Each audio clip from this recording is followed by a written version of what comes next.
வேதம் சொல்லுது, ஏசாயா 42:6 நீர் குருடருடைய கண்களை திறக்கவும் கட்டுண்டவர்களை காவலில் இருந்தும் இருளில் இருக்கிறவர்களை சிறைச்சாலையில் இருந்தும் விடுவிக்கவும். ஆமென். ஆமென். குருடனுடைய கண்களை திறக்கிறாரா இல்லையா? தெரிந்திருக்கிறார். ஆமென். செவிடனை கேட்க செய்தாரா இல்லையா? பேதுரு சிறைசாலை இருக்கும்போது அவன் சங்கிலி 2 பக்கம் போட்டு கட்டி மாட்டை கட்டி வைக்கிற மாதிரி கட்டி வச்சிடறாங்க. அது விழுந்து அவனை ஒரு தூதன் நடுவுக்கு இட்டுன்னு போனாரா இல்லையா? அப்போ இதெல்லாம் நம்ம படிக்கிறோம். இப்போ நம்ம வாழ்க்கையில் இதெல்லாம் செய்ய மாட்டாரா? உண்மையிலே செஞ்சாரா இல்லையா? என் படுக்கையை மாற்றிட்டாருங்க. நடக்க முடியாது. 3 பேர் தூக்கின்னு போய் 4 பேர் தூக்கின்னு போய் படுக்க வைக்கணும். கையை பிடிச்சின்னு போய் சேரில் உக்காரணும். ஒரு 6 இன்ச்சு ஸ்டெப்பு ஏற முடியாது. மாற்றிட்டாரா மாற்றலையா? அப்போ நம்மளுடைய ஒவ்வொரு விண்ணப்பத்தை ஆனால் இன்றைக்கி எல்லாரும் அழுகுறோமா இல்லையா? நமக்கு எல்லாருக்கும் ஒரு போராட்டம் இருக்குதா இல்லையா? ஏதோ ஒன்று இல்லைங்க இவ்வளோ நாள் இப்போ என்ன, அதை நாம் சீர்படுத்தி பாருங்க. எல்லா தீர்க்கதரிசிக்கும் அங்கே அவர் அதுதான் சொல்லுவார், ஏன் இது வரையில் உனக்கு இப்படி வெற்றி இருந்து தோல்வி காண்ற? நீ என்னை முழுவதுமாய் பற்றி கொள்ளவில்லை, உன்னிடத்துல ஏதோ ஒரு குறை.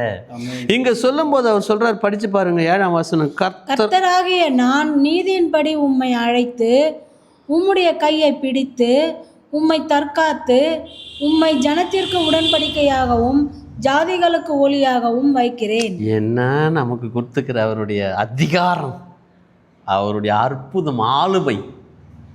என்ன சொல்கிறாருங்க?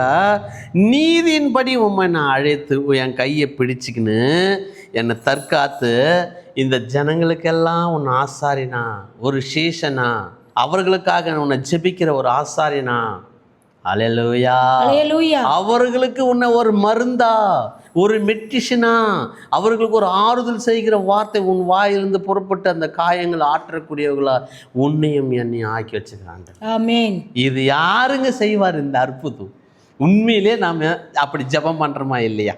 எத்தனை காயங்கள் ஆற்றுறோம், எத்தனை வேதனைகள், கண்ணீரை துடைக்கிறோம், எத்தனை அற்புதங்கள்.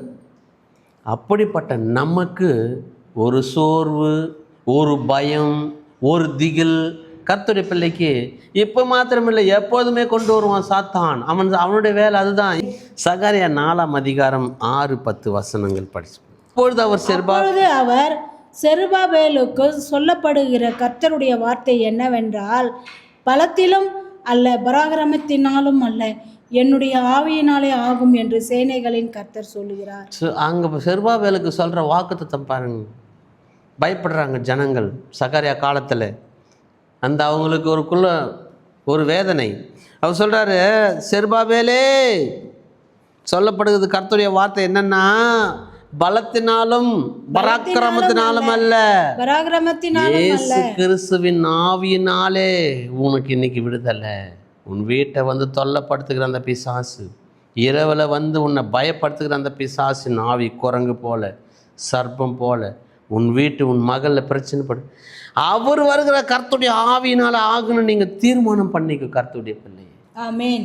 உனக்கு அவர் ஆவியானவர். 2 கொரிந்தியர் 3ஆம் அதிகாரம் 17 வருஷம் அதுதான் நமக்கு சொல்லுது. கர்த்தருடைய ஆவியானவர் எங்கேயோ அங்கே விடுதலையும். எஸ்ங்க. அவர் என்னைக்கு ஆலயத்தில் இப்படி காத்திருந்து அவருக்காக என்னோட பேச மாட்டாரா, என்ன ஆசீர்வதிக்க மாட்டாரா, என் வேதனையை நீக்கி போட மாட்டாரா, அவருடைய கண்கள் என்னை காணாதான்னு நீ ஏங்கி கொண்டிருக்கிற கர்த்தருடைய பிள்ளையே ஆவியானவரோடு இடைப்பட்டு கொண்டிருக்கிறார். ஆவியானவரோட கூட கையை பிடித்து சொல்றாரு, வலது கையை பிடித்து, மகனே கலங்காதே, திகையாதே, உன் தேவன் நான் இருக்கிறேன்.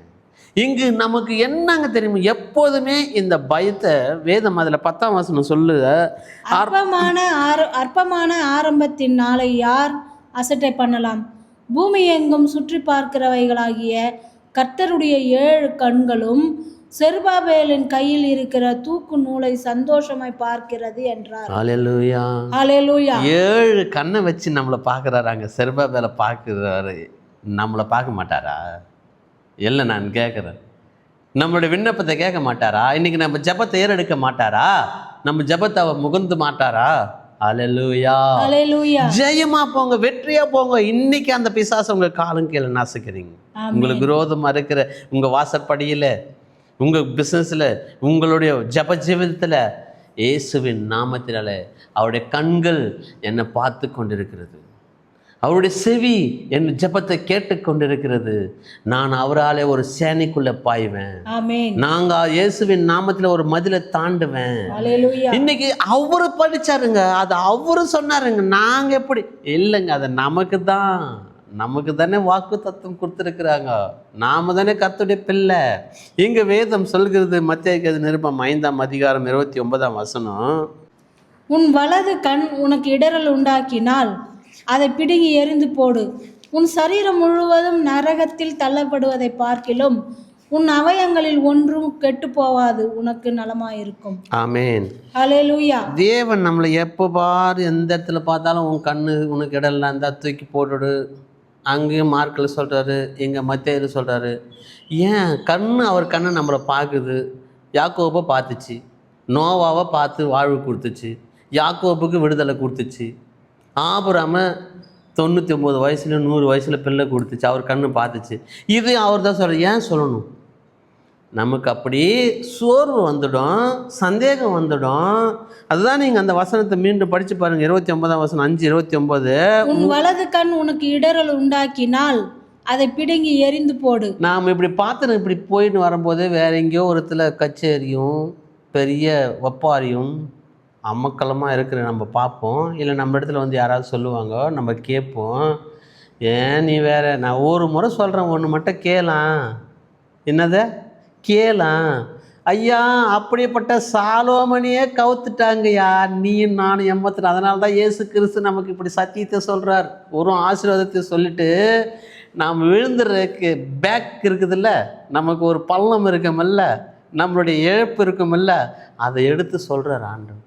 அவனுக்கு ஏற்கனவே சாலமோன் ராஜா கிட்ட சொல்லுவார், அவர்கிட்ட, நீ அம்மோன் புத்திரர்களையும் மோவாபுரி மகளையும் திருமணம் பண்ணி அவங்க கூட போய் நீ சீரழிஞ்சிட்டு போறடான்னு. ஆனால் அவர் கேட்டாரா? இன்னைக்கு நமக்கு கூட அப்படித்தான்.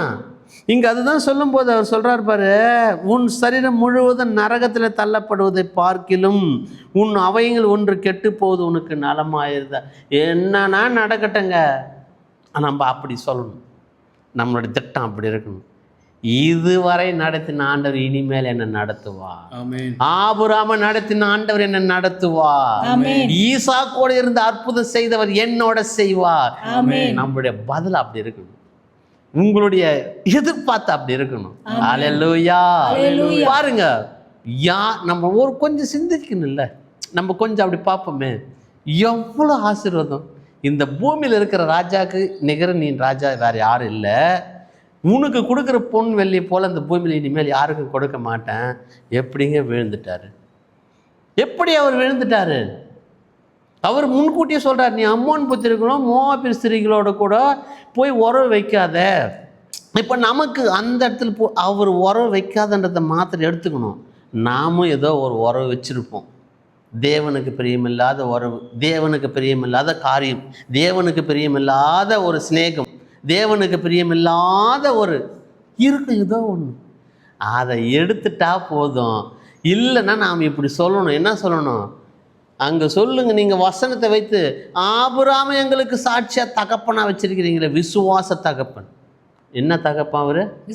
அவன் விசுவாசிச்சான், எதுவுமே அவனுக்கு உண்டாகலை. பாருங்க, உனக்கு பிள்ளை இப்படி இருக்கும், வானத்தை நட்சத்திரத்தை பார்ப்பா, அது போல் இருக்கும். அவரு நம்ம விசுவாசிப்போமா? நாங்கள் இவ்வளோ அற்புதம் பண்ணியும் நம்ம வாழ்க்கையில் இன்றைக்கி நமக்குள்ள அதனால தான் இயேசு சொல்கிறார், அப்படி இருந்தால் அதை வெட்டி போட்டுடு.